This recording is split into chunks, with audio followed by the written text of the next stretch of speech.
حبايب مطبخ خالة، احلى فراخ مشوية هتاكلها النهاردة وبأبسط الامكانيات وسهلة جدا وفي الفرن كمان. هنجيب فلفل وطماطم وتوم وبصلاية، دي كل المكونات اللي احنا هنحتاجوها، كلها موجودة في التلاجة. 2 طماطم، بصلة كبيرة او بصلتين صغيرين، قرنين فلفل، واحد احمر وواحد اخضر، وقرن شطة لو موجود عندك، مش موجود خلاص مفيش اي مشكلة، وتلات اربع فصوص توم يا حبيبة قلبي زي ما انت شايفاني كده. اظن كلها حاجات بسيطة وموجودة عندنا كلها في التلاجة، ولا مكونات بقى كتير ولا حاجات كتير، وكلها حاجات فريش. هنا انا هعمل صدور، عايزة يا حبيبة قلبي تعملي وراك مفيش اي مشكلة، عايزة تعملي الفرخة كاملة مفيش اي مشكلة، ايه الموجود عندك اعمليه. انا هنا عملت النهارده وصفتي بالصدور لان عندي بحب الصدور اكتر. فحبيبه قلبي تمسكيها كده زي ما انا بعمل وتقطعيها كده وتعملي فيها فتحات عشان التتبيله تدخل في كل مكان فيها، زي ما انت شايفاني كده حبيبتي كده.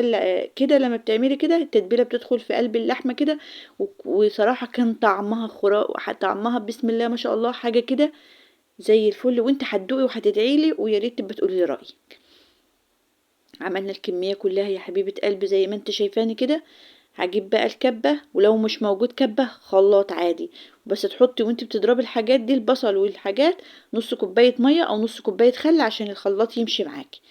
هنا انا هعمل في الكبة، هجيب كل الحاجات اللي عندي والمكونات اللي انا قلتلكوا عليها، الفلفل والطماطم والبصل والثوم، هحطهم مع بعض كلهم كده في الكبة، وهضيف عليهم التوابل دلوقتي، برضو توابل بسيطة موجودة في البيت، بهارات فراخ، خلطة هلا اللي انت عارفينها انتوا عارفين ان انا بجيب من كل حاجة معلقة، وبحط عليها ملح، ودي بتكون عندي جاهزة على طول، مش بقعد بقى كل حاجة لا، زي ما انت شايفاني كده بقى حبيبة قلبي.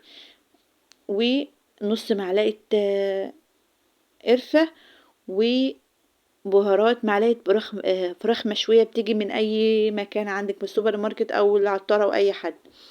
ويا حبيبة قلبي تضربوهم كده في الكبة ضربة حلوة كده، وتنعميها وتجيبيها وتنزلي معانا بيها على الفراخ زي ما انت شايفاني بعمل كده.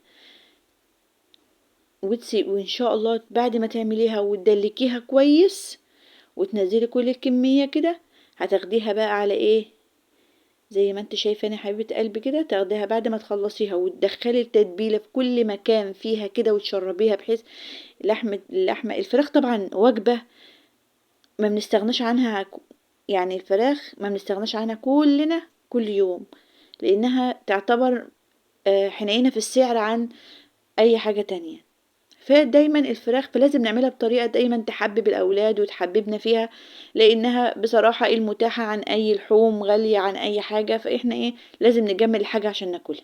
هناخدوها بقى على التلاجة ساعة، وبعد او ساعتين او من بالليل حسب انت ما انت هتكوني عايزه تعملي. انا هنا بصراحه كنت مستعجله عملتها ساعه، والله كان طعمها برضو فظيع. هجيب بقى صينيه كده ما فيهاش اي حاجه زي ما انت شايفاني كده، ولا زيت ولا اي حاجه، لانها بتنزل ميتها وانت بتعمليها يا حبيبه قلبي. ترصها كده في الصينيه زي ما انت شايفه حبيبتك هاله. يا ريت لو وصلت معايا لحد هنا، لو عجبك المحتوى تعملي لي لايك واشتراك، وتقولي لي رأيك يا حبيبتي في الكومنتات، وتصلي على الرسول، وتقولي لي لو في اي حاجة ممكن تسأليني او تقولي لي رأيك يا حبيبة قلبي. دلوقتي انا رصيت الحاجة في الصينية زي ما انت شايفاني، ومعلقتين زيت، يا دوب معلقتين زيت كده عليها عشان تديكي لون وانتي بتحمريها. وناخدوها ونغطوها، عندك فويل غطي، ما عندكيش بغطا حل، انا غطيت بغطا حل وخدتها على الفرن. هنغطيها كده حوالي الاول، هنحطها على نار متوسطة كده لحد ما تنزل ميتها يا حبيبة قلبي زي ما انت شايفة. وبعد ما تنزل ميتها وتحس بعد نص ساعة من دخولها او ساعة الا ربع، تشيل الغطا من عليها وتسيبها كده بقى ايه في النار، مش الشواية، لو انت حاطه في فرن بوتاجاز تولعي بقى الشواية عشان ايه ويبقى من فوق وتحت الاتنين شغالين مع بعض. ده الكلام دي بعد ما تغطيها الاول من نص ساعة لساعة الا ربع حسب انت ما تشوفوا طيابها في ايديك وقدام عينيك. وبعدين بتشيل الغطا وتسيبها بقى من فوق ومن تحت كده تاخد وتدي زي ما انت شايف، وانا بجيب لك مراحل التسوية اهي عشان تشوفي كل حاجة بعينيك.